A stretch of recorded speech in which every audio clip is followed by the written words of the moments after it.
그 2012년 8월에 실시한 제2차 모의시험을 가지고 이제 하는 건데, 여러분 이미 이제 그걸 해봤다, 풀어봤는데, 그 기억을 좀 하기 위해서 사실관계를 여러분들에게 조금 정리를 해주면은, 우리 원고는 정인재입니다. 그죠? 정인재가인데, 그 정인재는 부친이 정차백으로서 99년에 사망하면서 상속재산을 남겨두었습니다.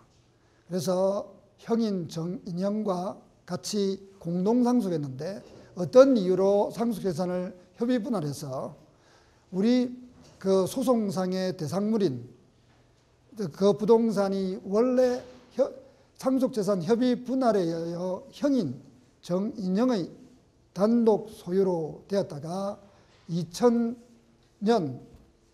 6월 30일 날 대금 2억 원으로 정하여 이걸 매수하였습니다. 이때 계약금 1억 원은 당일 받고, 그리고 인도를 받은 상태에서 나머지 잔금 1억 원은 1년 후에 지급하기로 했는데, 그 1년 후에 돈을 지급하지 못하고 지금까지 거주해 오고 있는 거예요. 그죠? 그런데 그 2011년 6월 달에 정인형의 장남인 정일남이 그 어머니와 함께 남지인과 만나서 해당 부동산을 매각하는 계약을 체결했다. 그리고 2억 원을 지급받고 소유권이 있는 것까지 넘겨줬다. 그래서 우리 사건에서는 매매 계약과 그리고 이게 원인 무효 등기를 원인 무효 등기를 대위하여 말소 청구하는 이 두 개의 사건이 병합되어 있는데, 약간 좀 더 복잡한 문제가 끼어 있다.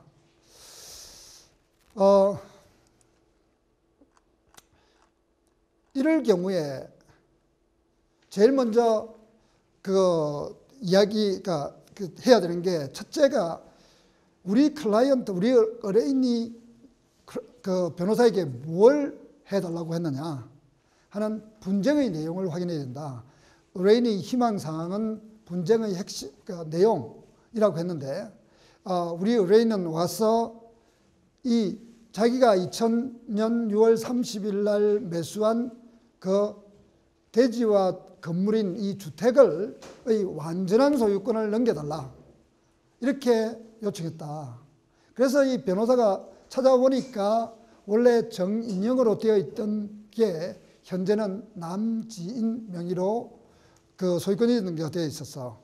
정인형에 대해서는 매매계약에 의한 약정에 의한 그 소유권이 있는 길을 청구할 수 있는 반면, 남지인에 대해서는 그러니까 계약관계가 없어요. 그죠?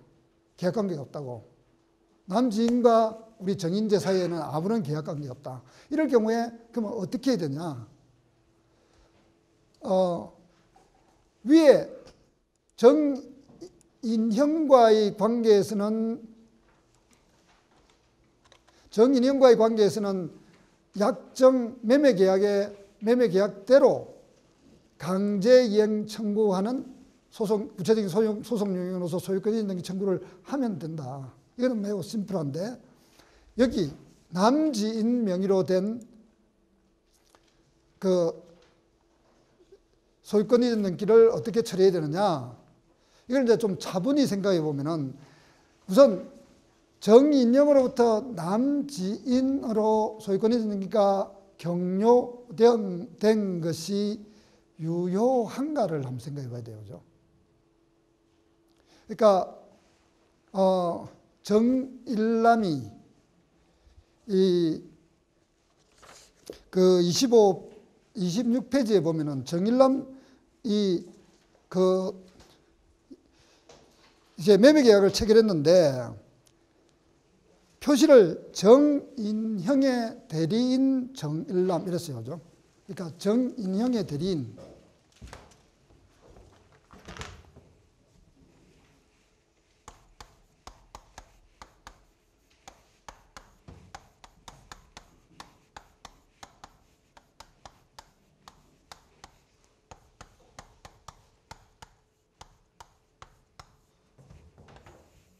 이 도장은 누구의 도장을 찍혔어요?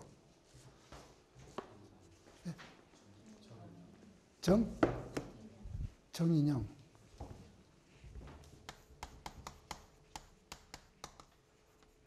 원래 현명한다는 말은 어떻게 한다고 그랬어요? 매도인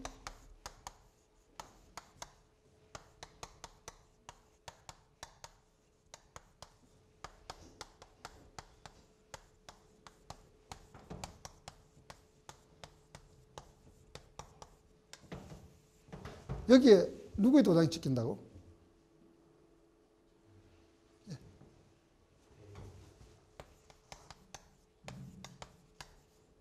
이렇게 정일남의 도장이 찍힌다. 이게 현명하는 행위예요. 현명한데 여기는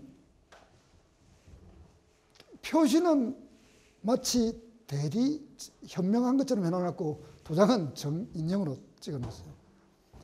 이런 경우에 이게 누가 행위를 한 거예요? 이 문제 출제를 좀 잘못한 거일 거예요. 저게 분명히 정일남 도장을 찍어야 되는데, 그러니까 그리고 이 모범 답안의 형태도 이게 대리 이런 관계로 이렇게 일관되어 있는데, 그러면 정일남 도장을 찍어야 되는데 정인형으로 이렇게 그거 잘못 인쇄가 되어 있는 것 같아요. 근데 이제 어쨌든 이런 경우에 그러면 어떻게 되냐? 그러니까 도장 저기 그 도장이 찍혀 있는 저 사람이 행위를 한 거고 와서 실제 그거 하는 거 있잖아요. 저기 대행행위라는 게 그 정인형이가 계약을 체결하는 것처럼 하고, 그리고 그 도장을 찍는 거는 마치 정일남이가 이래 찍은 것처럼 이렇게 하나 정일남이 대신해서 안 찍는 것처럼 이렇게 하는 게 대행인데, 이 당사자들의 의사를 자세히 잘 살펴보면은 여기 정인형이가 그 도장을 찍는데 이게 거의 뭐죠? 남지인의 이런 입장에서 한번 잘 생각해 보세요. 남지인은 정인형이 와서 이게 그 계약을 체결하는데 단지 도장은 정일남이가 와서 찍어줬다, 이렇게 인식하고 있어요. 아니잖아요, 그죠? 정일남하고 확실히 정일남의 대리행위로 도장을 찍고 하는 것이라는 것을 인식하고 있었던 거야. 인식하고 있어서 당사자의 의사는 대리행위로 지금 이루어지는 거예요. 대행행위로 이루어지는 게 아니고. 그러니까 그거 저 정인형이라는 저 도장이 저렇게 이상하게 찍혔는데 일단은 하여간 대리행위로 당사자들은 일단 정리를 한 거다. 그러니까 그거 행위는 하여간 대리행위로 된 거다. 근데 하여간 이상하게 돼 있어요. 그러니까 아마 출제하면서 이게 잘못 되어 있는 것 같은데 어쨌든 그러면 대행행위나 대리행위나 그거 대리권을 수여받지 못하면 무권 대리가 되는 건 동일한 거고, 그죠? 그러니까 적용되는 법리가 비슷하니까, 그러니까 일단은 뭐 대행이든 대리든 하여간 문제가 없는데 대리행위라고 당사자는 그렇게 인식한 거니까, 그리고 당사자의 의사가 그런 거니까 이걸 대리로 이제 판단해서 이렇게 이야기를 전개하게 하죠. 근데 이때 그 대리행위가 정일남은 그러니까 권리증, 등기권리증, 인감증명서, 인감도장 등을 다 가지고 왔어요. 이게 인감증명서, 그 다음에 인감도장, 그리고 그 매도할 때 있잖아요. 매도를 할 때 여기 인감증명서가 그냥 그 매매용 인감증명서라고 이야기를 안 해놨는데, 요즘은 이 매매용 인감증명서가 없으면은 그 부동산 매도용 그러면 등기가 안 돼요. 그러니까 기록이 조금 그런 점에서 약간 어설픈데, 그 인감증명서에 매도용으로 하는 인감증명이 있고, 그 다음에 이와 같이 대리하려면은, 그러니까 위임장을 작성해 줬으니까 그 위임한 사실을 증명하기 위해서 인감증명서를 하나 더 발행해 줘요. 그래서 보통은 대리인이 와서 하면은 인감도장도 가져오고, 그 다음 위임용 인감증명 하나 가져오고, 매각하니까 매도용 인감증명서 하나 더 가져오고, 등기원리증 가져오고 이러는데, 여기서는 그러니까 매도용 인감증명서는 그러니까 없다. 근데 어떻게 등기가 되는지 알 수 없는데 등기가 됐다. 그 매도용 인감증명, 요즘은 매도용 인감증명서를 발행해 줄 때 그거 이게 아예 동사무소에서 매도용 해갖고 그거는 특별하게 표시를 해서 발행해 줘요. 그러니까 차이가 있어요. 그래 어쨌든 좀 엉성하게 와가지고 했는데, 내가 지금 묻고 싶은 거는 그 대리인, 그러니까 여러분들이 대리를 배웠을 때 대리권 수여라는 게 뭐냐 이 말이에요. 대리권 수여는 위임장, 인감증명서를 갖고 있으면 대리권을 수여받은 거예요. 대리권 수여의 직접적 증거가, 직접적인 것은 본인이 대리권 수여의 의사표시를 하는 거예요. 그죠? 대리권 수여를 하는 거예요. 수여의 행위를 하는 거예요. 그죠? 근데 그 수여 행위가 이런 위임장에 대리권을 수여합니다. 이렇게 되는 거니 그 위임장이 대리권 수여 의사표시의 주요한 증거가 되는다. 그런데 이 증거가 당사자 본인의 의사에 의해서 수여를 하기 위해서 발행된 게 아니니 대리권 수여가 증명되지 않는 게 되는 거예요. 이 두 개를 이 세 개를 가져왔으면은 당사자는, 그러니까 대리권 수여의 그 입증을 이렇게 정황적 증거인데, 이렇게 그런 대리권의 그 수여의 정황적 증거인데, 그 정황적 증거가 이렇게 그 정인영이 대리권을 수여한 바가 없다고 그렇게 부정함으로써 이렇게 이 증거가 이렇게 수여여사 대리권 수여를 입증할 수 없게 됐다.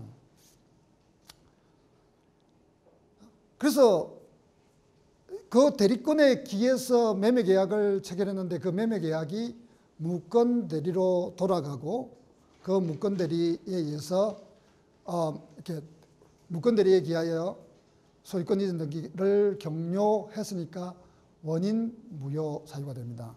그러니까 원인 무효 사유가 여러 가지가 있는데 그 중에 상당히 중요한 게 이런 대리관계로서 그 무효가 되는 이런 거다. 그래서 이렇게 정인행에서 남진으로 소유권 이전 등기가 넘어간 원인 행위가 무효가 됐으니 우리가 정인행의 소유권 그리고 남진 명의로 그 등기의 격려 그리고 등기 원인의 무효라는 이 세 가지 요건 사실에 의해서 이렇게 추정되는 소유권 침해의 방해 배제 청구권에 기한 이런 청구권이 된다. 그런데 정인영이 나와서 남진의 원고가 되어서 말소 청구를 하면은 아무 문제가 없는데, 우리 구인권 그 변호사를 찾아온 사람이 정인재예요. 그죠? 정인재가 어떻게 정인형의 이 말소 등기 청구권을 행사할 수 있느냐. 이게 이제 대표적으로 이거는 그 채권자 대위권의 문제가 된다. 그래서 채권자 대위권에는 우리가 이렇게 열심히 여러분 공부한 것처럼 피보전 채권의 존재, 이행기의 도래, 그리고 보전의 필요성 갈로 열고 채무자의 무자력, 그리고 채무자의 권리 불행사, 이 네 가지의 대위 요건이 필요하다. 그런데 이게 피보전 채권의 존재는 내가 정인영에게 소유권인 등기, 요 주택에 대해서 소유권인 등기 청구권을 행사할 수 있으니까 피보전 채권의 존재는 인정이 되는데, 이행기 도래도 매매계약을 체결해서 이렇게 잔금 지급기일이 경과되었으므로 이행기가 도래했는데, 그 보전의 필요성, 채무자의 무자력, 그리고 그 불행사, 특히 불행사의 경우에는 이게 억지로 이제 녹취서에 보면은, 그러면 형님이 남진에게 말소를 청구할 거예요, 뭐 이렇게 하니까 그거는 뭐 아직은 안 하지만 이렇게 뭐 억지로 이런 말을 집어넣었는데, 이게 좀 억지스러운 것이고, 보통 실무상으로는 그러니까 채무자가 재판상 청구하거나 또는 현재 계속 채권을 하고 있는 이런 흔적이 없으면은 그냥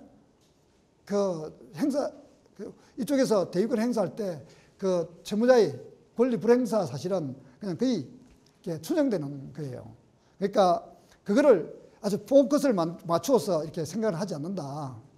그리고 그 다음에 이제 나머지 남아있는 그 보전의 필요성, 즉 채무자의 무자력, 이거는 이제 여러분들이 너무 잘 아는, 굉장히 많이 공부한 특정 채권에 관해서는 이런 보전의 필요성을 특별히 요구하지 않는다. 그래서 그 정인영이 부자임에도 불구하고 이 특정 채권에 관해서는 이렇게 대위 행사할 수 있게 된다. 그래서 대위 요건을 다 갖췄다. 피대위 채권은 아까 이야기했듯이 정인영의 소유, 그리고 현재 남진 명의로 등기가 되어 있는 사실, 등기 원인의 무효, 이게 피대위 요건은 그건 다 갖춰져 있고, 그 다음 대위 요건도 갖춰져 있으니까 이거 정인재로서는 정인영의 등기 말소 청구권을 대위 행사할 수 있게 됐다. 이 대위 말소 청구권이 원래 소유권 침해, 그리고 그게 물권적 청구권의 방해배제 청구권의 이라는 이런 것으로 이렇게 연결된다는 사실에 대해서 여러분들이 너무 잘 알아야 된다. 그래서 원래 여러분들이 이 기록을 이렇게 받으면은 제일 처음에 뭘 확인하라 했어요?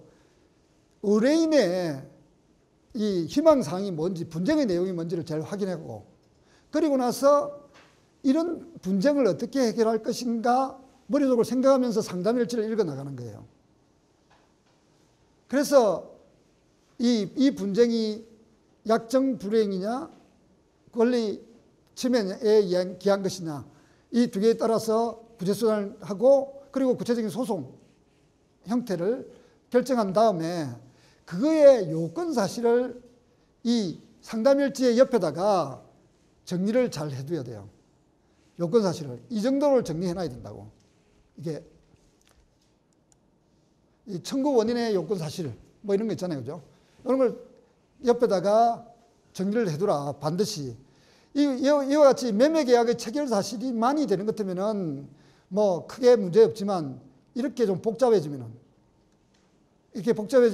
이걸 다 발견해서 청구 원인으로 쓰는 게 쉽지 않으니까 청구 원인의 요건 사실을 정리해 준다. 그리고 마지막 단계에서 그거 항변 사실을 이렇게 이제 알아야 되는데, 항변은 주로 당사자들이 그 교환하는 그 내용 증명 우편 이런 데에 보통 기록상으로 이렇게 많이 넣어놨어요. 그죠? 그래서 우리 사건에서는 특별히 저희 매매 계약에 의해서는 소유권이 있는 청구권이 시효로 소멸했다. 여러분들이 항상 이거 있잖아요. 이게 시간과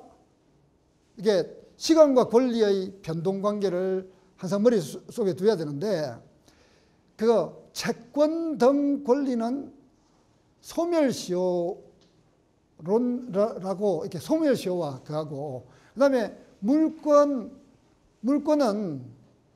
소유권은 소멸하지 않아요. 그죠? 물권은 소멸하지 않는단 말이에요. 특별히 아주 예외적인 물건만 소멸시효에 걸리는데, 그 외에 걸리는 물건은 소멸하지 않는데, 그 대신에 취득시효로 하는 거예요. 취득. 그러니까 소멸시효는 더 짧은 기간에 소멸하지만, 취득시효는 20년 내지 10년 내지 20년이에요. 그죠? 주로 점유취득시효니까 20년이란 말이에요.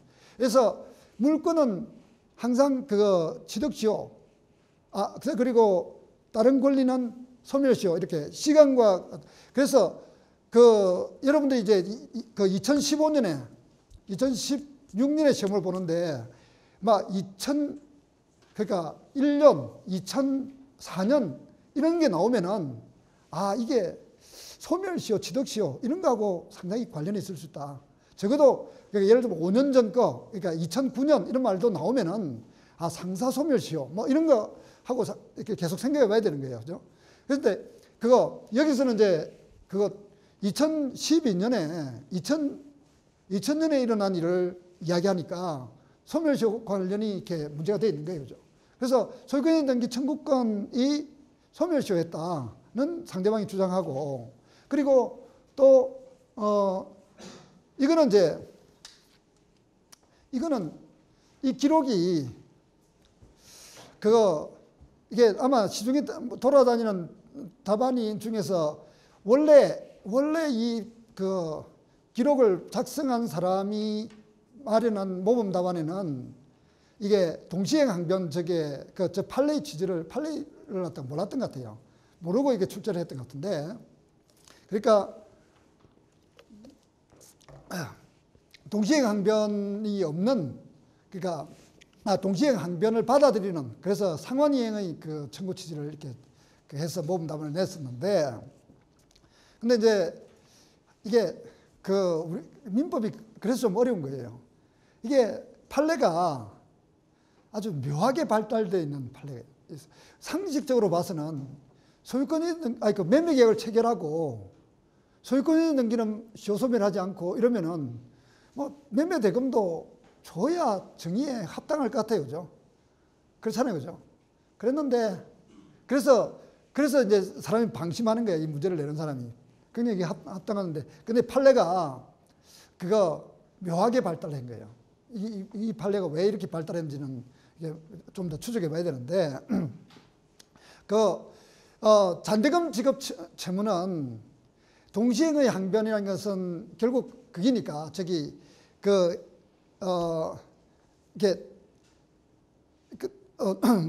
이행지체 책임을 질 때는 존재효과설이지만, 자기가 청구를 할 때는 권리항변성이라 해서 자기는 항변하지 않으면 법원은 판단하지 않는 거예요. 그죠? 그래서 항변으로 이렇게 할 때는 권리항변적 성격을 가져서 주장을 해야 되고, 그 다음에 이행지체의 책임을 지는 문제에 가서는 동시이행의 항변이 존재하면은 이렇게 이행지체의 책임을 안 진다. 그런데 이제 소멸시효 부분은 이 권리항변성적인 성격을 갖고 그런 이제 사고방식으로 이제 접근한 거예요. 그래서 상대방이 주장하지 않은 상황에서 매매대금 지급 청구권이 쭉 10년이 경과하였으면은 시효로 소멸한다. 동시이행 항변권이 존재함에도 소멸한다. 판례가 이렇게 이제 발달되었는데, 상식적으로는 돈 받는 채무는 소멸하고 소유권 이전 등기 해줘야 되는 거는 자기가 점유하고 있다고, 인도받아 점유하고 있다고 소멸하지 않고, 조금 이렇게 이상해요. 그죠? 좀 불균형이 있어요. 원래 법이라는 게 상식적으로 상당히 통해야 되는데, 이런 부분에서는 상식을 뛰어넘는 이런 거였다. 그래서 이 부분은 이 기록을 만든 사람은 잘 몰랐던 것 같고요. 기록을 만든 후에 이걸 그 몇 번에 걸쳐서 시험을 보면서 좀 그게 이 판례가 발견되어서 이제 이렇게 됐다. 그러니까 내용적 명문편에는 동시에 항변 행사한다 이런 말 하나도 없어요. 그죠? 근데 어쨌든 잔대금 지급 채무와 동시에 항변을 행사할 수 있을 것 같은데, 그거는 그 잔대금 지급 채무가 시효로 소멸했고, 시효로 소멸했는데 억지로 이제 좀 찾아보면은 시효 소멸을 하기 전에 최고를 한 듯한 이야기가 나온다. 그러니까 최고가 시효 중단의 효과가 있느냐? 최고 재판 외 최고, 재판상 청구, 재판 외 하는 것을 재판 외 청구하는 걸 최고라는데, 최고를 하면은 시효 중단의 효과가 있느냐? 시효 중단의 효과가 있어요. 단 6개월 이내에 소를 제기해야 최고한 날로 소급하여 시효 중단의 효과가 생긴다. 6개월 이내에 소를 제기 안 하면은 최고의 효과가 시효 중단의 효과가 없어진다. 그러니까 이게 조건, 이런 걸 갖다가 정지 조건, 이게 조건이 있다가 이 조건이 성취가 되면은 소멸돼 버리는 거죠. 그러니까 해제 조건으로 돼 있다. 근데 우리 사건에서는 이렇게 정인영이가 소를 제기한 적이 없어요. 최고만 했을 뿐 소를 제기한 적이 없다. 그래서 이 잔대금 지급 이 부분이 약간 좀 복잡하게 돼 있다. 하여간 그래서 이 항변을 옆에다 적어놨고, 그리고 남진은 어떤 항변을 할 수 있느냐? 남진은 이제 중복 소송, 서명일이라는 사람이 말소 청구를 이렇게 소송을 했다. 그래서 이 사건과 중복 관계에 있느냐? 이거는 이제 본안전 항변의 형태로 된다. 이 중복재소임으로 각하되어야 된다. 소송의 적법 요건이에요, 말이죠. 그래서 본안전 항변이고, 그리고 대리 관계가 있으면 항상 뒤따르는 게 뭐냐? 표현들이 주인, 이걸 하는 거죠. 그래서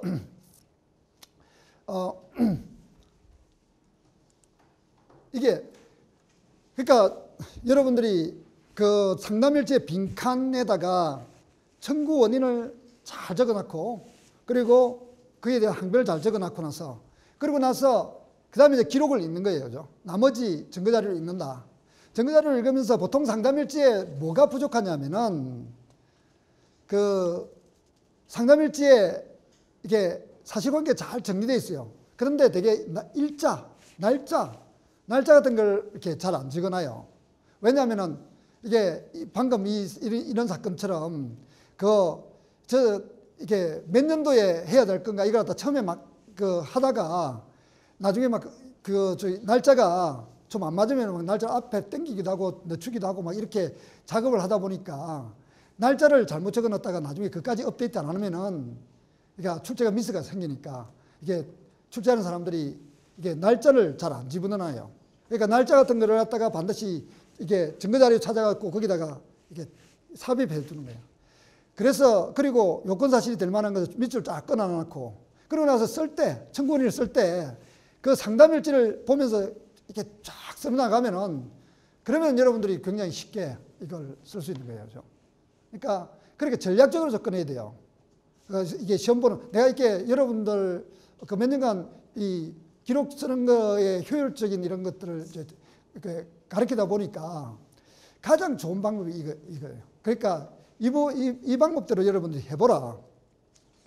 그러면 그래서 이 청구 원인과 항변이 잘 정리되어 있으면은, 이제 그에 따라서 여러분들이 이 청구 원인을 쓰는 게 아니라, 청구 원인의 요건을 쓰는 게 아니라 그 요건에 해당되는 구체적, 자연적, 역사적 사실을 쓴다고 했어요.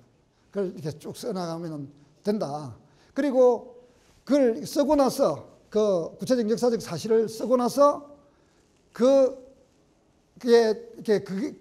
사실이 인정되고 나면은 그 법률 효과가 뭔지를 다음에 이어서 쓰고 그 결과 소결론적인 부분을 쓰는데, 소결론적인 부분은 청구 원인에 대응될 만큼 의무이행으로 잘 써주면 된다고 했어요.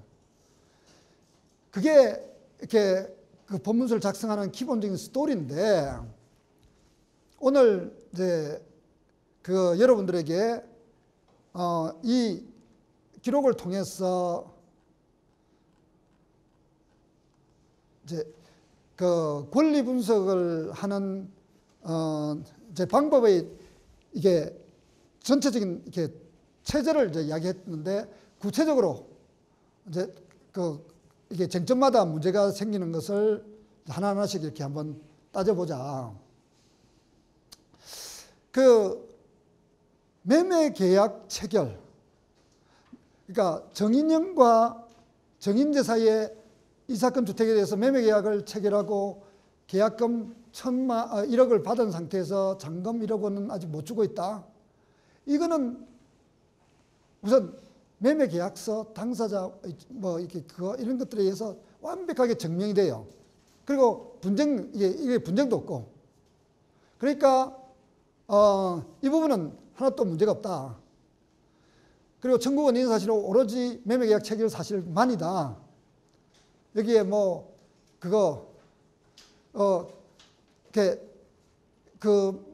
계약금 1억 원을 받은 사실은 원래 그게 아닌데, 계약 지급한 사실은 이게 요건 사실이 아닌데, 단지 매매 대금이 어느 정도 남아있는지 이런 것들을 따지기 위해서 그냥 좀 더 이게 부가적으로 써준 거에 불과하다. 하여간 어쨌든 계약 체결한 사실만이 그기다.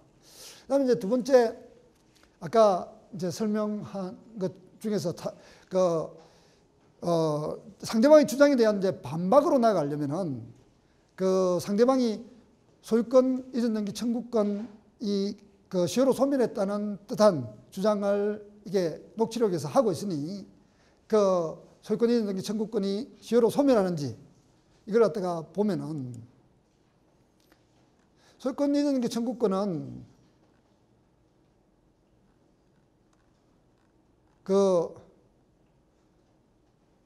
여기 소유권 이전 등기 청구권은 시효로 소멸합니다. 그죠? 소유권 이전 등기 청구권도 이것도 채권적 청구권의 일종이기 때문에 시효로 소멸하는데, 다만 매매 계약 후 인도받아 점유하고 있을 때 소유권 이전 등기 청구권은 시효로 소멸하지 않는다. 그래서 이거를 어떤 사람은 물권적 기대권이다, 이런 식으로까지 이야기한다. 왜? 물권은 시효로 소멸하지 않는다고 하니까 이 정도 위치를 된 사람은 물권적 기대권 해갖고 그게 물권이다 이렇게 표현하기도 하는데, 그게 아마 독일의 영향을 받았다고 그래요. 독일의 영향을 받아서 김정한 돌아가신 김정한 교수가 주장하기 시작해서 우리나라에 이제 문제가 됐는데, 지금 현재는 이걸 물권적 기대권이라고까지 이야기를 하지 않고 그냥 단순하게 매매 계약 후 인도받아 점유하고 있으면은 소멸시효의 대상이 안 된다. 이렇게 그냥 해석하고 있는 겁니다. 그렇게 하고 있다. 판례가 76년 이후로 그걸 밝히고 있다. 그다음에 이제 그래서 뭐 이거는 법리적인 문제니까 인도받아 점유하고 있다. 그래서 그거 앞에 매매 계약을 체결할 때 그 계약금을 지급하고 해당 그 주택을 인도받아 현재 원고가 거주하고 있다 하는 사실을 기재해 주면 되는 거예요. 사실을 기재해 주면, 그렇게 기재해 주면은 이 문제가 해결된다. 근데 이제 아까 말했던 것처럼 원래 출제자는 생각하지 않았으나 이제 그 나오는 그 동시행 항변 이 문제는, 그러니까 그 매매 잔대금 1억 원이 남아 있는데 매매 잔대금 1억 원을 지급받음과 동시에 소유권 있는 길을 경료할 이전 절차를 이행할 의무가 있느냐. 아마 그거 피고 측에서 그렇게 주장할 거예요, 그죠? 그러니까 그에 대해서 이제 이때 동시행 항변을 하면은 이 매매 잔대금 지급 채무가 시효로 소멸했다는 말은 주장이 재항변이 되는 셈이에요. 재항변. 그러니까 그리고 상대방이 2011년 4월 달에 시제 때 문중 시제에 빨리 넘겨달라고 제고했다 하는 게 제재항변이 되는 것이고, 그 다음에 이제 이게 6개월 이내에 재판상 청구하지 않았다는 것이 재항변이냐 아니면 제재항변의 요건 사실의 하나를 부인한 것이냐. 이게 근데 아마 해석상으로는 제재항변의 구성 요소를 부인한 거예요. 그러니까 상대방이 그러니까 청구하고 재판장 청구하고 6개월 이내에 재판에 최고를 하고 6개월 이내에 재판장 청구했다는 사실 이 동시에 주장해야 최고 시에 그게 되는 것이다. 근데 어쨌든 뭐 이런 사실이 없으니까 매매 잔대금 지급 채무가 시효로 소멸하고 그래서 동시행 항변이 이유 없음으로 돌아간다. 이게 그 법리이다. 여기에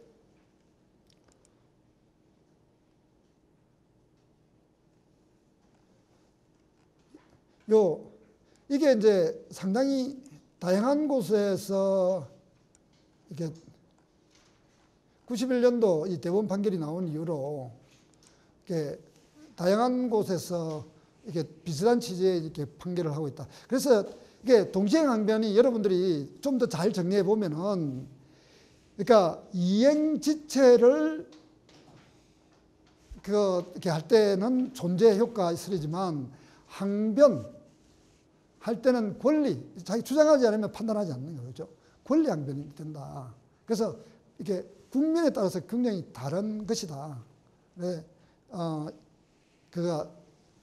이 부분을 조금 더 그다음에 이제 이게 정확하게 나왔는지는 잘 모르겠는데 이 녹취록에 보면은 매매대금 1억 원 2011년 6월 30일 날 준다 했다가 안 줬으니까 지연손해금을 지급해야 된다. 이자를 지급해야 된다. 또 현재는 2억 원이 아니라 2억 5천만 원쯤 되니까 차액 5천만 원을 줘야 된다. 등 이런 주장을 자꾸 하고 있어요. 그죠?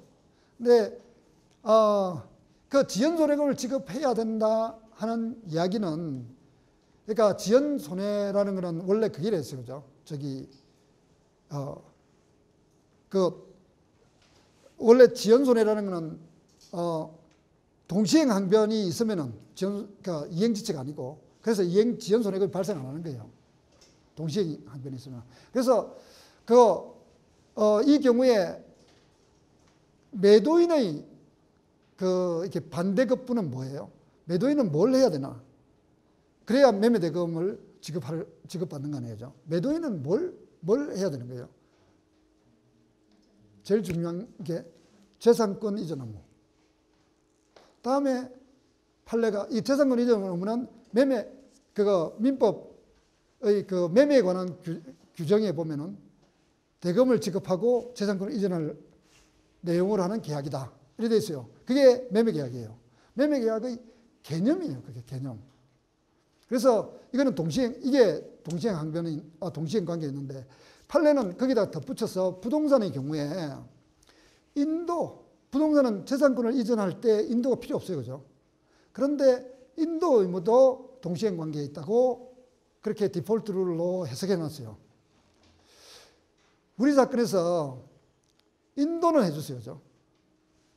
인도는 매도인이 이행을 했어. 그런데 그거 소유권인 등기는 재산권 이전은 이행의 제공을 안 한 거예요. 이행도 안 하고 이행의 제공도 안 했다. 그래서 매매 대금 지급 청구권에 대해서 지체가 발생하는 거예요. 그러니까 매도인이 매매 대금에서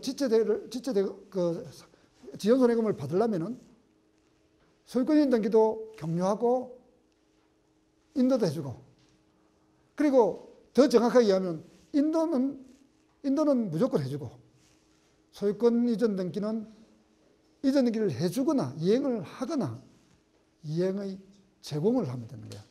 왜 소유권 이전 등기는 이행의 제공도 포함되느냐?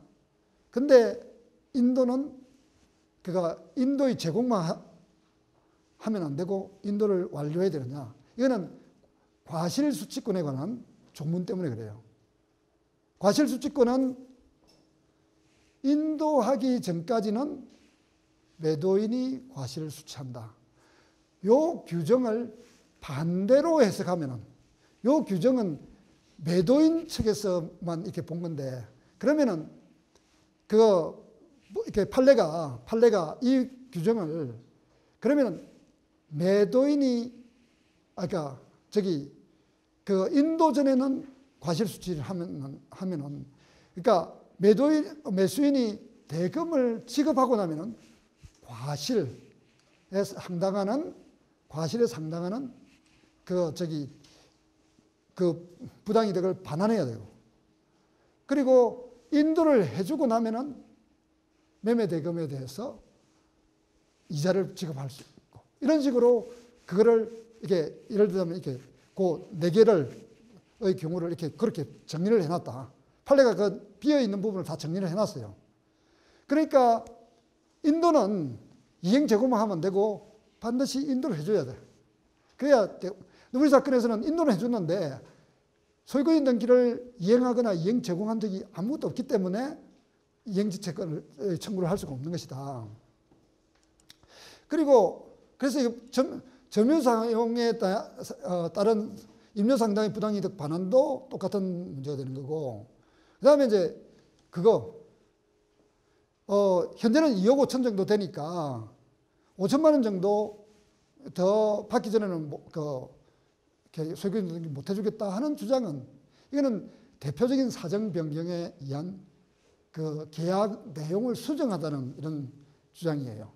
여러분, 이게 대표적인 사정 변경에 관한 주장이라는 걸 알아야 되는데, 그러니까 이거는 사정 변경에 의한 그 계약 내용의 변경은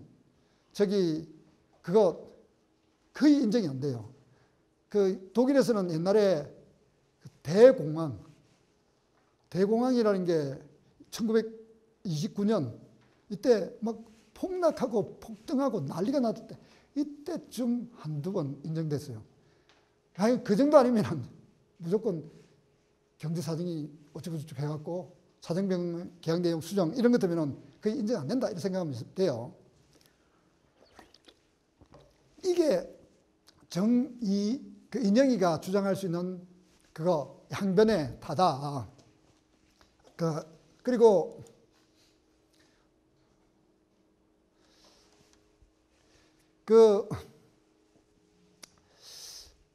대리관계가 문제되면은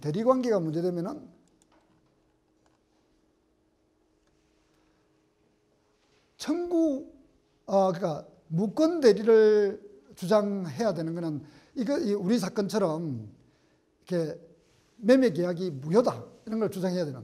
이때는 이렇게 무권대리 딱 주장하면은 요 두 개가 항변이 되는 거예요. 두 개가 무권대리 그럼 밑에 두 개가 항변이 되는 거다.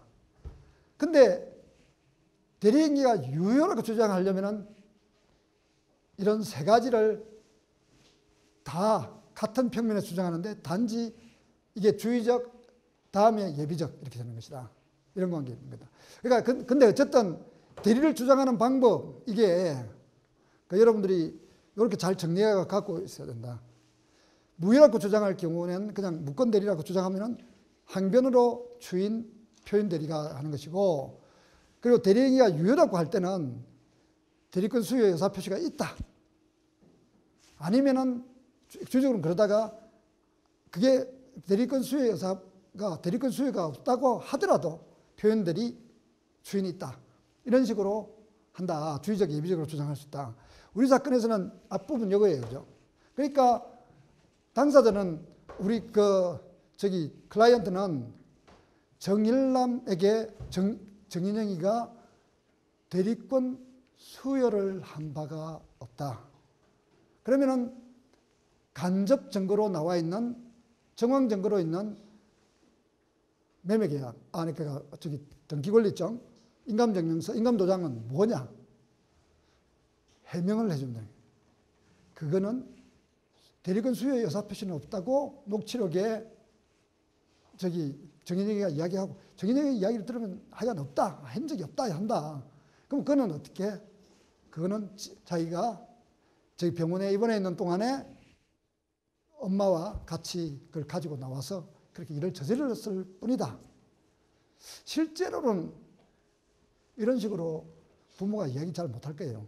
이렇게 이야기하면 야, 아들이 위조한 거거든요. 그 남진이 가만히 있겠어요? 소송, 이게 형사 고소를 할 거라고죠. 그러면 이게 그래서 형사 처벌을 받게 될 거라고. 그러니까 이 기록은 그렇게 구성되어 있지만 실제로는 이게 아들을 형사 처벌 받게 할 만큼 그게 안 되니까 어쨌든 이게 뭐 문제를 이게 좀 들어서 이렇게 하여간 풀려고 할 거예요. 근데 이 사건에서는 하여간 그렇게 돼 있다. 근데 이제 아들은 이렇게 되면은 형사처벌이 대상이. 그러니까 그게 일단은 뭐 인장 같은 거 가져왔으니까 절도. 그 절도는 이제 친족 상돌에 의해서 처벌을 안 받는다 하더라도 그다음에 친족간이잖아요, 그죠? 그러니까 그 다음에 이제 위임장 그냥 자기 도장 찍은 거잖아요, 그죠? 그러니까 사문서 위조는 친족 상돌에 안 받아요. 그리고 인감증명서 대리 그거 해서 발급받아 갖고 뭐 대리권도 수여 안 받았는데 이런 거예요, 그죠? 그러니까 이것들 전부 무슨 공정영서 부정행사, 사문서 위조 뭐 등 이런 형사 재책을 받게 된다. 그래서 그거 굉장히 어려운 이런 건데 그러니까 이 사건은 그렇게 하여간 전개되어 있다. 대리와 대행은 당사자 의사를 중심으로 아까 해석해야 된다. 이렇게 기록상으로는 이렇게 되어 있는데 이게 좀 뭐 하여간 내가 볼 때는 출제를 이렇게 하려고 한 걸 이렇게 잘못해놓은 거예요. 잘못해놓은 건데 잘못해놨더라도 저걸 그러면 그가 어떻게 해석해야 되는가? 이거 문제 생길 때 저거는 하여간 대행이라는 것은 이거예요. 대행은 그러니까 남지인도 정인영이가 하는 것으로 알고 있어요. 다만 와서 도장은 정인영이가 찍어주는 거야. 정인영과 이야기도 다 됐어. 이야기 다 된 거예요. 다 됐는데 와갖고 도장을 찍어준 거예요. 그게 대행이에요. 근데 이게 여기는 정인영과는 아무런 교감 없이 그냥 정일남과 하는 거잖아요. 그죠? 그리고 그게 대리인이라고 이야기해서 대리인 표시한다고 하면서 저렇게 찍은 거란 말이에요. 그러니까 행위로 한 거다. 그런데 대행이라 하더라도 무권 대리 이런 것에서는 똑같은 법리가 적용된다는 거예요. 권한 없이 대행행위를 하면은 무권 대리행위가 된다. 이렇게 되니까. 그리고 그러니까 무건대리의 행위에서 원래 없다. 이걸 갖다 악마의 증명이라고 해요. 그러니까 내가 그 돈이 없다. 그러니까 돈이 없다 이러면은 어떻게 해야 돼요? 뭐 다 뒤져갖고 나 여기도 돈 없고 뭣도 없고 여기도 없고 저기도 없고 저기도 없고 이걸 전부 이렇게 입증해야 되는데 그거 입증하는 것이 그렇게 쉬운 거 아니에요. 그죠? 돈이 있다 이렇게 하는 거는 정말 입증하는 게 쉬워요. 보여주면서 돈 있지 이렇게 하자는 거잖아요. 쉽잖아요. 그죠? 이거 쉬운 거야. 그래서 없다 이걸 갖다가 입증하는 거는 그거 거의 악마의 증명에서 거의 입증할 때 입증 책임을 그렇게 부과하는 것이 거의 예외적인 건데 이 무건대리 행위에서는 무효, 원인 무효라는 것을 주장해야 되니까 무건대리를 주장해야 되는 경우가 생기는 거예요. 그래서 그만 정일남이가 와서 대리 행위를 했다. 그건 맞다. 그런데 대리권을 수여한 적이 없다. 수여한 적이 없다. 이렇게만 말하는 거에 불과한 거야. 그리고 그거를 정인영이가 그렇게 했다고 녹취록을 내면은 그러면 누가 알겠어요? 그 정인영은 정인재에게는 그렇게 수여한 바 없다. 하지만 2011년 6월 30일 근방에 그래 네가 해라 이렇게 말했을지 모르는 거야.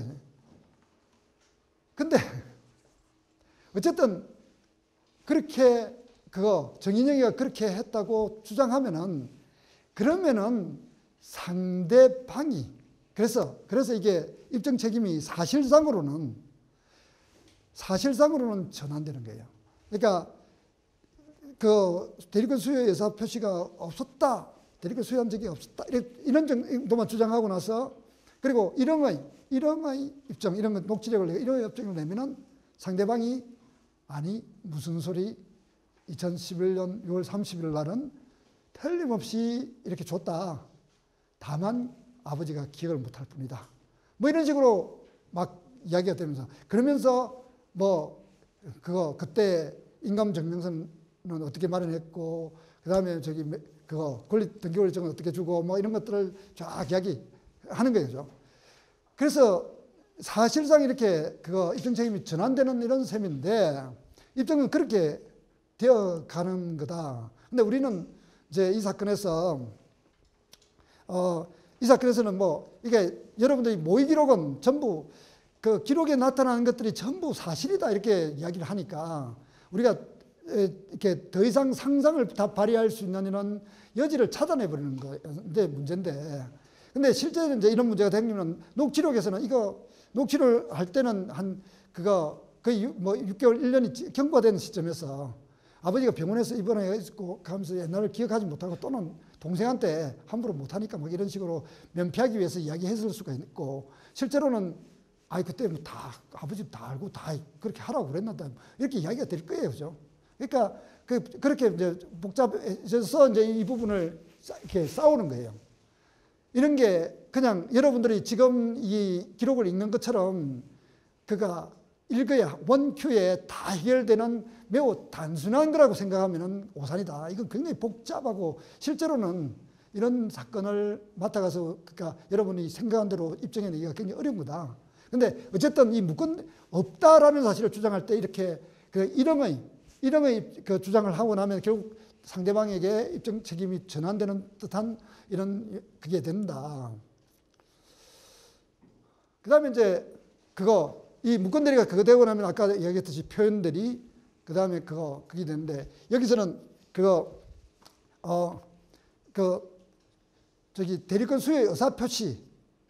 그러니까 등기권리증, 인감증명 뭐 갖고 있으니까 수요의 의사표시를 한 것 같은 외관이잖아요. 그죠?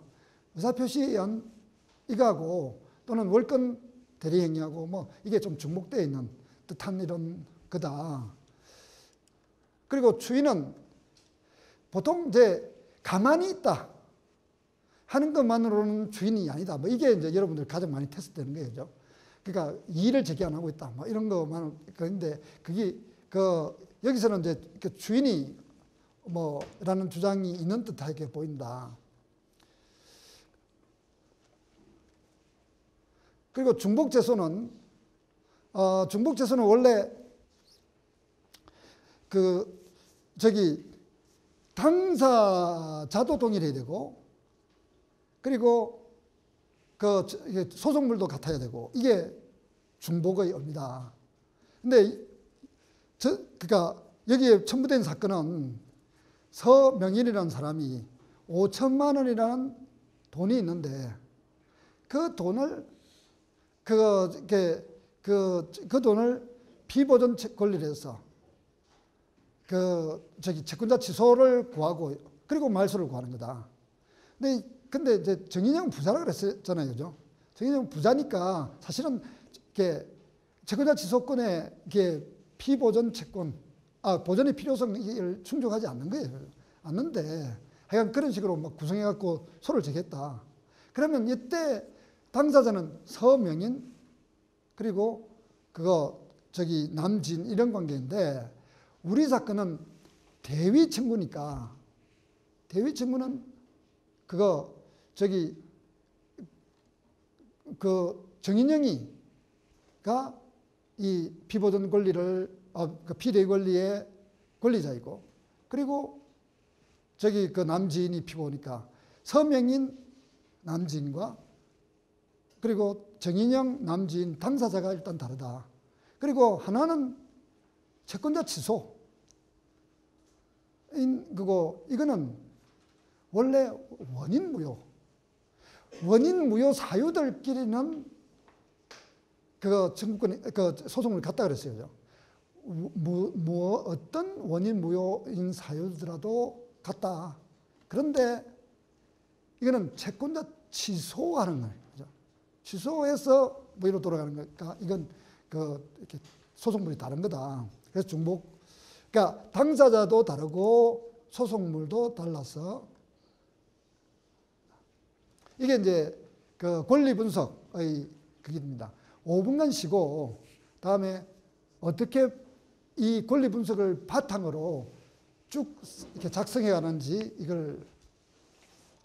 자, 그러면 모범 답안이 약간 수정됐어요. 여러분 교재에 올라가 있는 것보다 조금 더 읽으면서 약간 좀 수정을 했는데, 뭐 크게 바뀐 건 아니고,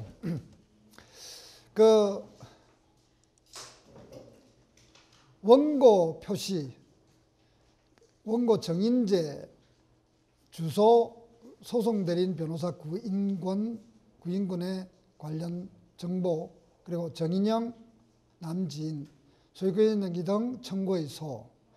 여러분들이 그거 이번에 중간고사 채점해 보니까 이 등 청구의 위치가 제대로 되어 있는 경우가 별로 없더라고요. 그러니까 이게 소유권이 있는 기 말소 등 청구의 소, 이렇게 하여간 돼야 되는데, 여러분들이 그런 거 배치하는 게 좀 잘못하는 것 같아서, 그러니까 좀 간략하게 나면 조심하시기 바랍니다. 그리고 청구 취지는 이 상언이행이 아니기 때문에 이제 이렇게 써야 되는데, 보통은 대지와 건물은 이 접수번호가 같은데, 이 사건은 접수번호가 달라요. 그래서 할 수 없이 이렇게 분리해 갖고 작성하게 되어 있는데, 피고 남지인은 피고 정인영에게, 피고 남지인은 원고에게 해도 돼요. 이거는 말소를 구하는 거니까, 대위하여 말소를 구하니까 원고에게 해도 되는데, 광주 북구 일곡동 333제곱미터에 관하여 광주지방법원 2011 6월 30 접수 4566호로 마친 소유권 이전 등기의, 그 다음에 위 지상 목조 기와지붕 단층주택 123제곱미터에 관하여 같은 법원 2011년 6월 30일 접수 제4567호로 마친 소유권이 등기의 각 말소 절차를 이행하라. 피고 정인영은 원고에게 위 1의 가항 대지 및 나항 주택에 관하여 2000년 6월 30일자 매매를 원인으로 한 각 소유권 등기 절차를 이행하라. 소송 비용은 피고들의 부담을 한다라는 판결을 구합니다. 이렇게 이야기하면 되고 그리고 그 청구원인을 쓸 때 당사자별로 그냥 이렇게 찢어서 쓴다는 게 제일 좋다 그랬어요. 그리고 제목을 쓸 때 이렇게 그 피고 누구누구에 대한 이게 그 소송 유형 이걸 제목으로 다뤄나면은 일목요연하게 잘 들어옵니다. 피고 정인영에 대한 소유권이 등기 청구하고 피고 남진에 대한 소유권이 등기 말소 청구 이게 그 두 가지가 이 청구의 이렇게 두 가지 청구다. 소유권 등기 청구는 요건 사실이 매매계약 체결 사실밖에 없다 그랬어요. 그래서 매매계약을 여기다가 써주면 되는 겁니다. 매매계약은 여러분들이 이게 내가 이야기했을 때 항상 추상화 레벨이 어떤 그러니까 약정이 별로 그 약정별로 그러니까 우리가 그 약정이 있었다는 그러니까 여러분들 법률행위 배울 때 난 법률행위라는 말을 좀 가급적 안 쓰려고 하는데 하여간 그 법률행위 배울 때 그 확정 가능 적법 사회적 타당 해야 된다 이런 걸 배우잖아요, 그죠? 그때 확정이라는 말이 그 의사표시가 지나치게 추상적이면 안 되고 이랬다는 얘기란 말이에요. 그러니까 어느 정도 되어야 어느 정도 구체적이어야 제대로 된 거냐. 뭐 그렇다고 해서 마치 인문학자가 쓰던 것처럼 그러니까 한 페이지 또는 이렇게 소상하게 묘사하듯이 이렇게 구체적으로 막 이렇게 써야 되는 건 아니다 이 말이죠. 그래서 법률가가 그 해당 약정을 특정할 수 있을 정도로 쓴다는 것은 주일 상목행에 의해서 써야 되고 그 주일 상목행 중에 포함되는 내용이라는 게 계약 유형별로 있으니까 그거를 여러분들에게 외우라고 여러분들이 자꾸 이야기한 거예요. 아주 익숙할 때까지 외워놔란 말이죠. 매매계약은 이렇게 쓴다. 이렇게. 매매계약은 원고는 주일 상목행위로 쓰면서 이렇게 정보를 포함하고 있어야 이 약정이 특정됐다고 보는 거예요. 원고는 2000년 6월 30일 피고 정인영과 사이에 광주 북구 일곡동 300대 333 제곱미터 및 위지상 목조 기와지붕 단층주택 123 제곱미터 이하 이 사건 부동산을 대금 2억 원으로 정하고 계약금 1억 원은 계약 당일 지급하고 잔금 1억 원은 2001년 6월 30일 지급하기로 한 매매계약을 체결하고 그러면 이건 매매계약의 내용이에요. 그죠? 계약금을 지급했다는 말이 없어요. 그죠? 그냥 이런 계약을 체결했다 이 말이에요. 그죠? 그러니까 계약 당일 그래서 계약금 1억 원은 계약 당일 지급하고 원고는 지급하였고 같은 일자 피고 정인영으로부터 이 사건 부동산을 인도받아 현재까지 이 사건 부동산에 거주하고 있습니다. 여기 요 매매계약 체결 끝 했죠. 그죠? 요 계약금 지급 그 다음에 인도받는 거 요거는 원래 소유권 등기 청구를 하는데 요건 사실이 아니에요. 근데 왜 포함시켰느냐? 그러니까 원래 이렇게 그 계약금을 또는 이렇게 대금 중 일부를 줬다는 것은 나중에 남아있는 뭐 잔대금 이런 것들이 무엇인가를 확정하기 위해서 이렇게 어느 정도 이렇게 써놓은 거예요. 그리고 그 인도받아 현재 거주하고 있다는 것은 이 소유권 등기 청구권은 그거 인도받아서 갖고 있기 때문에 소멸시효 대상이 안 된다는 것을 나타내기 위해서 쓰는 거다.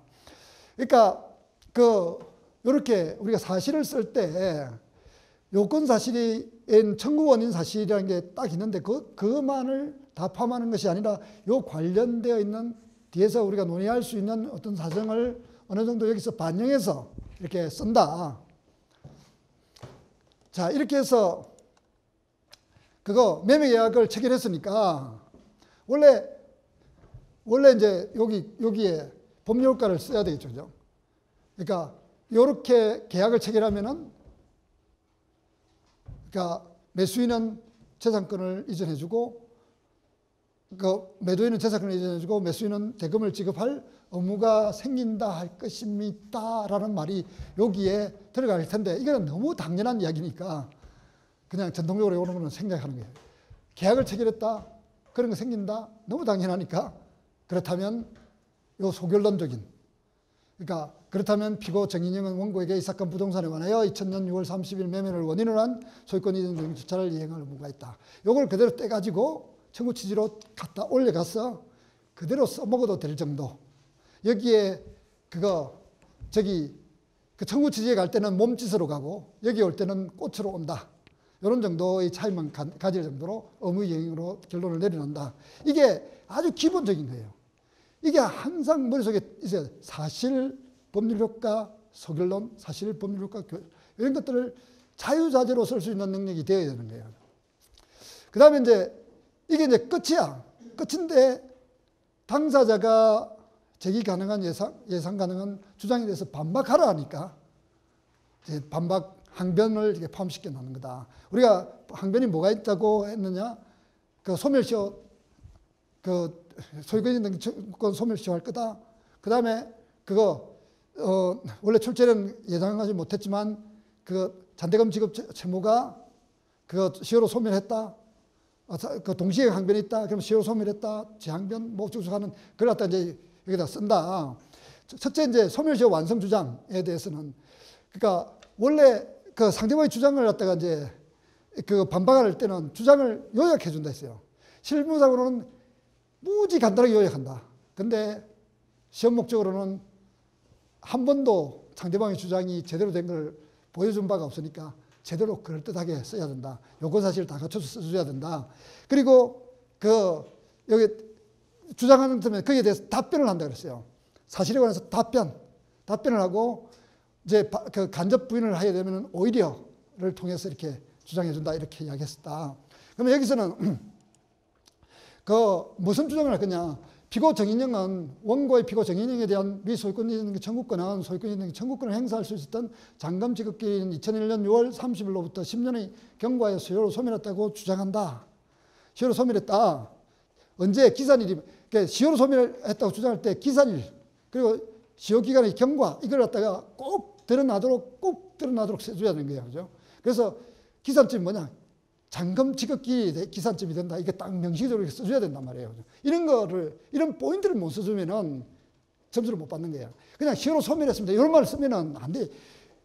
기산점이 뭔지, 그리고 진짜 기간이 했는지, 이런 것들을 포인트에 맞게 딱 써줘야 된단 말이에요. 그리고, 그러나, 원고는 위 매매계약 후 계약 당일, 피고 정인으로부터 이 사건 부동산을 인도받아 현재 점유 중에 있어. 이 사건 부동산의 사실상 처분권을 보유한 채 위 소유권 인정 청구를 갖고 있으므로 시효 소멸의 대상이 되지 않는다. 그래서 위 주장은 이유 없다. 이거는 그냥 판례의 그 논리를 그대로 그냥 써준 거다. 상원이행의 항변에 대한 대금 지급 채무의 소멸 시효 완성 재항변과 이에 대한 시효 중단의 제재 항변에 대한 반박. 피고 정인영은 쌍무계약의 위 매매계약상의 반대급부인 잔금 1억 원을 지급받은과 동시에 원고의 위 소유권 인정 청구권에 응하겠다고 동시에 항변하고 있습니다. 원고가 위 매매계약상 총대금 1억 원, 총대금 중 1억 원만을 지급하고 현재까지 나머지 1억 원의 잔금 지급 채무가 남아있으면 피고 주장과 같다. 답변을 해준다 했어요. 그죠? 그러니까 네가 주장하는 중에 뭐는 옳다 이걸 해준단 말이에요. 그러니까 그래 잔금 지급 그래 그거 맞다. 그런데 내가 재항변을 한다 이 말이에요. 그래서 재항변 어떻게? 하지만 위 잔금 지급 채무를 행사할 수 있을 때인 잔금 지급 기일인 2001년 6월 30일로부터 10년이 경과되었으므로 비록 동시행 관계에 있는 소유권 이전 청구권이 존재하고 있다 하더라도 이와 상관없이 시효로 소멸하였다 할 것입니다. 이건 완전히 판례입니다. 이럴 때 여러분들 여기다가 판례 번호를 쫙 써주면은 원래 이제 실무상으로 이렇게 쓰면 이렇게 요거는 굉장히 독특한 판례잖아요. 이렇게 놓치기 쉽잖아요. 이렇게 이걸 읽고 나서 저런 판결이 있어. 판사도 이렇게 의문을 가질 수 있다. 그럴 때는 갈로로 판례를 이렇게 딱 다운표 주는 거예요. 그죠?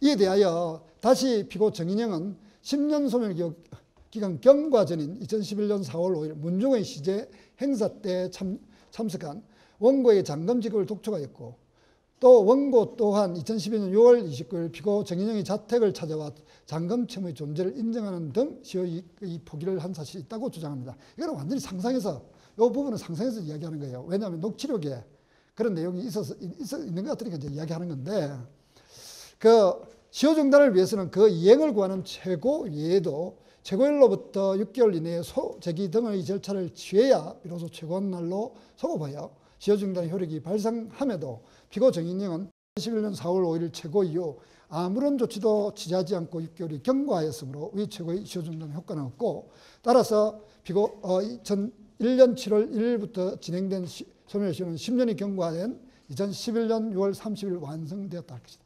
이렇게 딱 이렇게 킬링하게 딱 해주는 거예요. 그러니까 언제 진행해서 언제 딱 끝났으니까 그때까지 너 4월 10일로 해갖고 그 최고원 외에 그때까지 아무런 조치 안 했다 이걸 확실하게 알 수 있도록 해준다.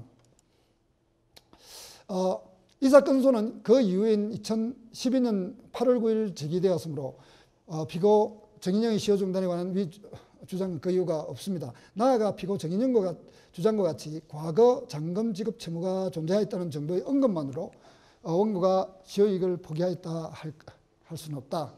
그러니까 이 부분은 왜 썼냐면요. 이 부분은 응소한 것도 재판상 청구한 거냐 하는 논의가 있어요. 이게 이 청구는 지금 그게 있잖아요. 그 정인재가 청구한 거예요. 그죠?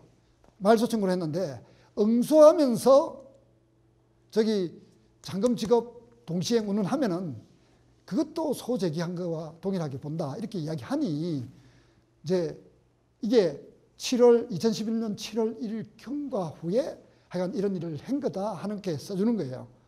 이걸 딱 보면은 여러분들이 명쾌하게 모든 문제를 해결해 주도록 이렇게 배치해서 구성하는 이게 이런 감각을 가지고 자꾸 뭔가를 써나가야 되는 거예요. 그렇죠?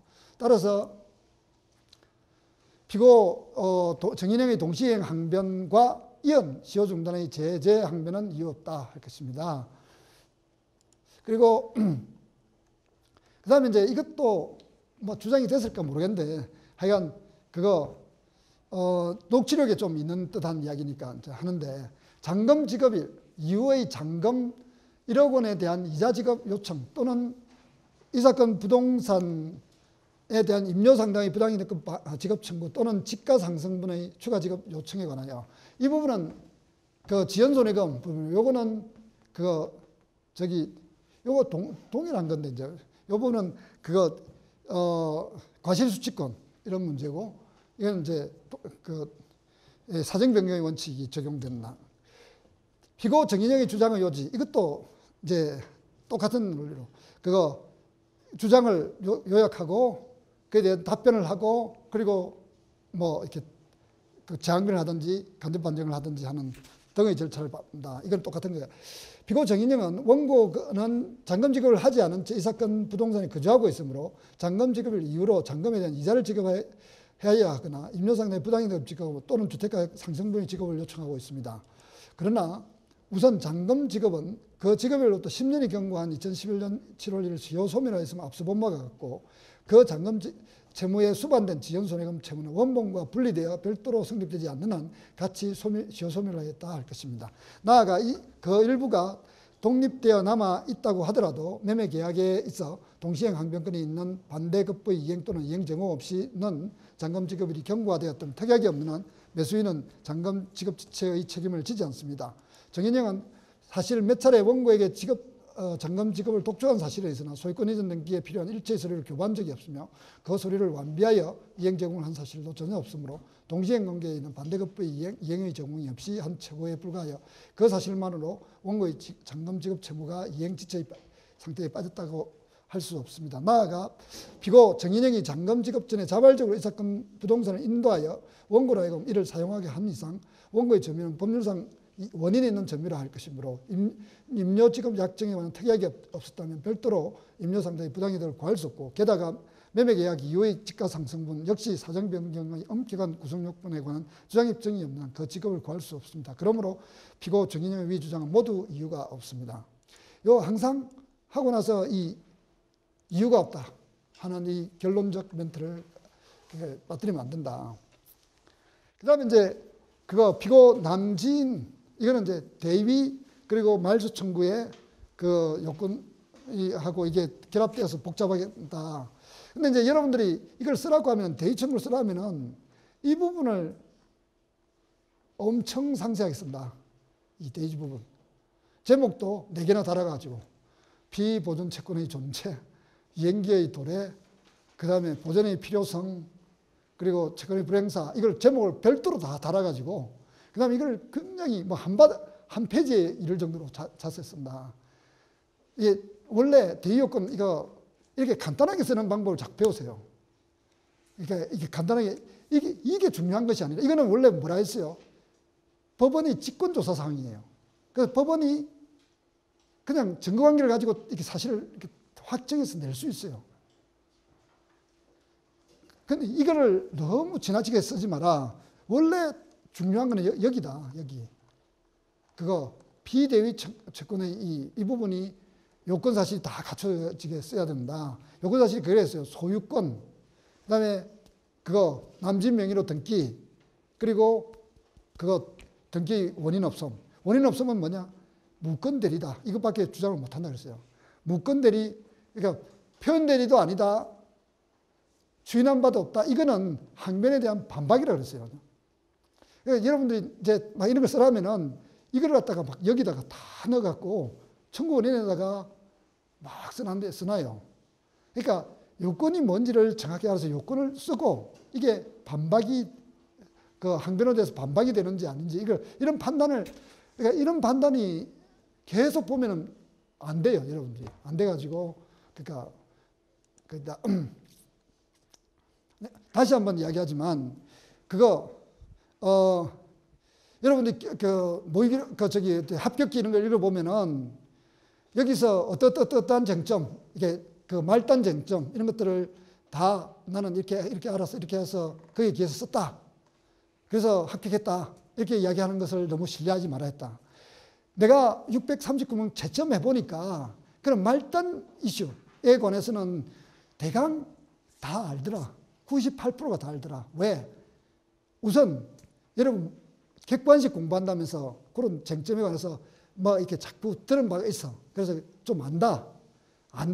두 번째로는 몰라도 이렇게 결론을 안 내리면은 문제가 이렇게 형성 안 됐을 것 같은 이런 부분이 여러분들이 오랫동안 여러분들이 벌써 몇 년 동안 공부해서 한 20년 동안 시험 본 사람들 아니야. 그러다 보니까 좀 시험하려면 통밥 이런 게 발달해갖고 대충 그냥 맞추더라.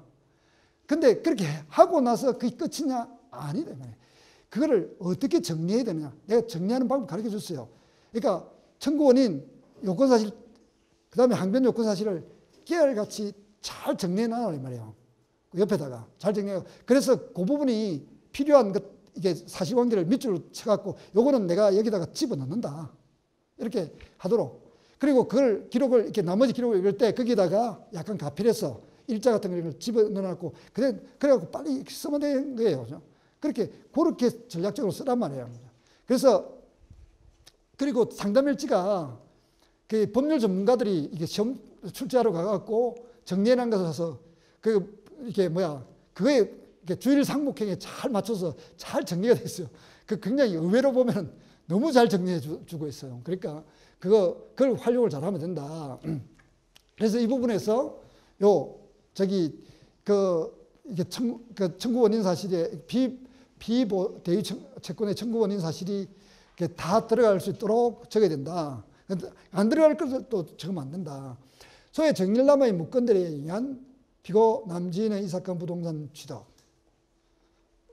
그러니까 여기에 이제 빠진 게 뭐냐면 정인영의 소유 사실이 이제 그러니까 뭐 이게 제목을 달 때 여기다가 그러니까 피고 정인영의 그 이 사건 그 부동산의 소유, 무건대리의 남진의 이 사건 취득 이렇게 그 다뤄도 돼요.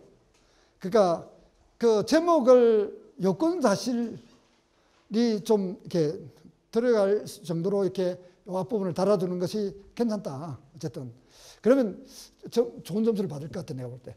원래 이 사건 부동산은 원고와 피고 정인영의 부친인 소의 정차백이 90년 3월 3일 전 소유자 소의 이영으로부터 매수하여 같은 날 소유권이 있는 길을 경유한 소의 망인의 소유였는데 소의 망인이 99년 2월 21일 사망하자 그 상속인들 사이에 상속재산 분할 협의로 피고 정인영 명의로 상속 등기가 격려된 위 정인영의 소유입니다.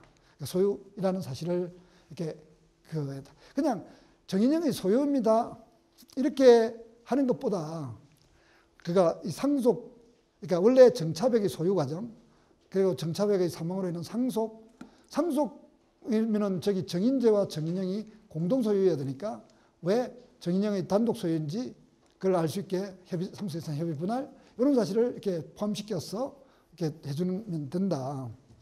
그런데 그 피고 남진은 2011년 3월 30일 피고 정인영의 대리인이라고 자칭하는 소의 정일남과 사이에 이 사건 부동산을 대금 2억 원의 계약금 1,000만 원은 계약 당일, 중도금 1억 원은 2011년 5월 30일, 잔금 9천만 원은 2011년 6월 30일 각 지급을 매매 계약을 체결하고 소의 정일남에게 계약 당일 계약금, 중도금을 지급한 다음 2011년 6월 30일 잔금 9천만 원을 지급하면서 소의 정일남으로부터 소유권 등기에 관한 각종 서류들을 교부받아 광주지방법원 같은 날 접수 45666호, 4567호로 소유권 등기를 격려하였습니다. 그러나 피고 정인영은 소의 정일남에게 이 사건 부동산의 처분에 관한 대리권은 물론 다른 일체의 대리권을 수여한 바가 전혀 없는데도 소의 정일남은 피고 정인영의 장남으로서 4, 5년 전에 직장에서 퇴직을 당하고 실직 상태에서 친구와 어울려 주식 투자를 하다가 손해를 보게 되자 거액이 필요한 나머지 부친인 소의 정인영의 후두암 수술을 위하여 병원에 입원하게 됨을 기하로 집 서랍에 보관 중에 있는 피고 정인영의 인감도장을 훔치다시피 가져다가 인감증명서를 대리로 발급받은 다음 위임장까지 위조하여 마치 이 사건 부동산의 처분을 위임받은 양 행세하면서 피고 남진과 사이에 이 사건 부동산의 처분에 관한 위와 같은 내용의 매매계약을 체결하게 된 것입니다. 이렇게 무건대리가 되는 이유를 좀 더 이렇게 막 상세하게 쓰는데 그거 하여간 이 부분은 이게 이렇게 뭐 이렇게까지 상세하게 또 안 써도 될고 뭐 하여간 근데 어쨌든 무건대리의 이런 부분이 인정될 게 이렇게 좀 쓰자. 이렇게 쓰면 이제 상대방이 주장할 여지를 좀 많이 하는데 근데 실제로 만약에 이렇게 문제가 됐으면은 이 아버지 정인영이가 정일남을 보호했을 거예요. 이거 자기 아들을 이제 아들하고 이제 완전히 너는 이제 내 새끼가 아니야 하고 하는 정도거든 이거는. 그러니까 실제로는 이게 있잖아요. 뭐 얼마 안 남았는데 그거 여담이지만 저기 나이 들면서 제일 큰 리스크가 자식이에요. 자식. 이 자식이 그러니까 옛날에 이런 거 말이 있어요. 저기 저기 생명보험회사 이제 사람들이 와서 맨날 하는 소리인데 그거 현금은 결혼하면서 다 가져. 결혼하고 뭐 공부하면서 아버지 부모 가지고 있는 현금 다 가져가는. 여러분들 그러고 있지 지금. 그 부모가 가지고 있는 현금들 전부 가지고 지금 로스쿨 다니고 뭐 하는 거 아니야. 그다음에 이제 부동산에 있는 건 다 이래 말아먹는 거예요. 그 아들이 다 일 저지러 가지고 그거 아침에 그 며느리가 애를 들쳤고 온대요. 지금 우리 그 아범 지금 경찰서에 갔어요. 뭐. 그래 할 수 없이 그럼 합의하라고 이렇게 부동산을 팔아서 막 이렇게 해주고 이러는데 이게 이제 이러면은 이 아버지는 틀림없이 이 부동산을 포기했을 거야. 포기하고 야 정인재 보고 내가 1억 원 돌려줄 테니까 그냥 놔둬라. 내가 그냥 해줬다 막 이렇게 하고 그냥 했을 건데 이 사건은 이제 그 아들을 버리면서까지 지금 하고 있는 게 그러니까 이게 내가 왜 이런 이야기를 여러분들한테 자꾸 하냐면은 실제 여러분들이 나가서 사는 세상은 이런 식으로 도시화된 게 아니에요. 인간들이 사는 모습은 이렇게 도시화된 게 아니고 내가 말하는 식으로 그런 관계를 가지고 막 흘러가는 거거든요. 거기에서 이제 법률가가 이렇게 어떤 활동을 하는 건데 막 이런 식의 막 이렇게 왜 명확하게 갈려야 되는데 왜 안 하느냐 자꾸 이렇게 고민하면 안 돼요.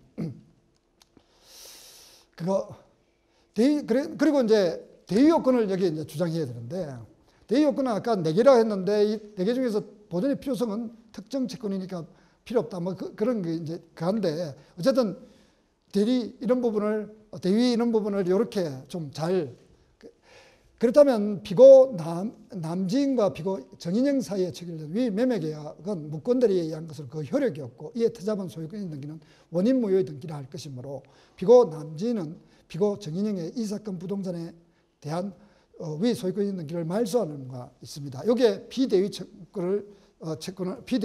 채권을 확정해 줬어요. 그죠? 원고는 앞서 설명한 바와 같이 비고 정인영에 대한 이 사건 부동산에 대한 매매를 원인으로 한 소유권 등기 청구권이 있습니다. 이게 이제 비보존 채권.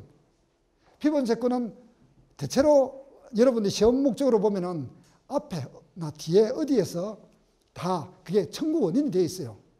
여러분, 그러니까 제4회 변호사 시험도 전부 별도의 청구 원인이 다 되어 있었던 거 아니에요. 그러니까 그걸 원용해 주면 돼요. 여기서 이야기하는 그냥 비보존 채권의 존재만 이렇게 확정해 주면 되니까 그거를 너무 상세하게 쓸 필요 없이 이렇게 간단하게 해주면 된다. 오히려 청구 원인에 가서 안 쓰면 안 된다 했어요. 여기서는 간단하게 이렇게 해주면 된다. 이러한 특정 채권을 가진 원고는 그 권리 행사를 하지 않고 있는 이 정도만 쓰면 된다. 그러니까 채무자의 권리 불행사를 뭐 장황하게 쓰는 게 아니고 그냥 권리를 행사하지 않는다 이렇게 언급해 주면 되는 거다. 는 비고 정인영을 대위하여 이 사건 부동 소유권 있는 게 말소를 청구할 수 있습니다. 따라서 비고 남지는 비고 정인영에게 이 사건 부동산에 관하여 요게 이제 소결론적인 청구 취지에 그대로 갖다 두도 될 정도를 이렇게 해줘야 된다. 비고 남진의 제기 예상 가능한 주장에 대한 반박, 중복 제소로 인한 각하의 불완전 항변. 이게 불완전 항변이라는 것을 여러분들 이제 알아야 되는데, 하여간 소위 적법 요건, 그 민사소송법 지식, 이거는 상대방의 주장에 대해서 반박을 할 때, 상대방이 이렇게 소송 행위를 갖다가 지적하여 할 때 쓰는 건데, 이제 중복제소는 그 중에 하나, 그 불완전 항변이다. 비고 남지는 소의 서명인이 부산지방법원의 이 사건 부동산에 대한 소유권 등기 말소 청구의 소를 제기하여 소송 계속 중에 원고가 다시 같은 부동산에 경료된 같은 소유권 있는 길을 대상으로 그 말소를 구하는 이 사건 소를 제기하였으므로 두 소송은 중복제소로 뒤 소송의 이 사건 소는 각하되어야 한다고 주장합니다.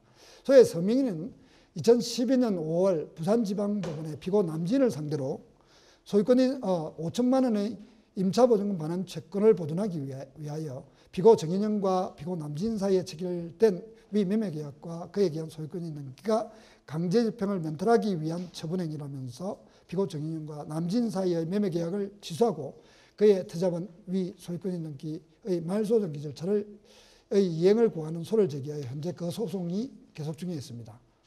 이게 이제 그거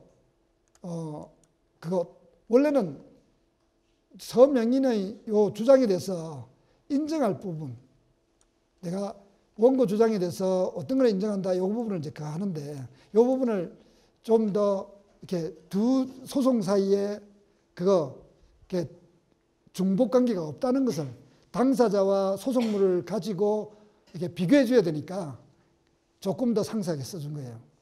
그래서 이렇게 비교하기 위해서 조금 더 상세하게. 그러나 이 사건 소는 비고 정인영에 대하여 위 매매계약에 기한 소유권 등기 청구권을 보존하기 위하여 비고 정인영을 대위하 소의 정일남의 무건대리 행위로 비고 남지인과 사이에 체결된 매매계약과 그에 기한 원인무효의 사건 소유권 이전 등기의 말소를 구하는 것으로 채권자 취소권을 행사하는 소의 서민인의 위 청구와는 전혀 별개의 청구이므로 정복제소에 해당되지 않아 비고 남지인의 위 주장은 이유 없다. 그 다음에 대표적으로 무건대리에 대한 대표적인 게 표현대리 주인이라는 게 있다. 이것도 역시 주장되고 있다. 비고 남지인은 소의 정일남은 비고 정인영의 장남으로 비고 정인영의 처이자 소의 정일남의 모친인 소의 박영숙과 함께 찾아와서 위 정인영의 인감도장, 위임장, 인감증명서까지 제시하면서 아버지가 건강이 나빠서 일만이 아니라 집안 다른 재산관리도 제가 하고 있습니다고 말하면서 이 사건 매매계약을 체결하였으므로 위와 같은 각종 자료들을 건네줌으로써 대리권 수요 의사표시를 하여 소의 정일남 이 적법한 대리인이었고 가사 당해 대리권이 없었다고 하더라도 소의 정일남은 비고 정인영을 대리할 권한을 초과하여 대리행위를 하였고 그래 상대방인 비고 남지는 이를 믿을 만한 정당한 이유가 있다 할 것이므로 민법 125조, 126조 상의 표현대리가 성립하였다고 주장합니다. 앞서 설명드린 바와 같이 비고 정인영은 소의 정일남에게 그 어떤 대리권도 수여한 바가 없을 뿐만 아니라 비고 남지는 어릴 적부터 비고 정인영은 물론 원고와 같은 마을에 태어나서 함께 자란 사이로 원고와 비고 정인영 간의 관계는 물론 원고의 이 사건 부동산 매수와 거주 사실도 잘 알고 있었음에도 불구하고 이 사건에 표현대리가 성립 안 되는 가장 큰 이유는 뭐겠어요? 가장 큰 이유는 현장에 안 가본 거예요. 여러분 부동산 살 때 안 둘러봐요. 나 부동산 살 때 안 둘러보는 게 나 이것밖에 이것만 알아. 여러분 부동산 살 때 가갖고 막 뒤져보고 거기에 뭐 잔장이 뭐가 돼 있는지 이거 다 확인하고 사는 거예요.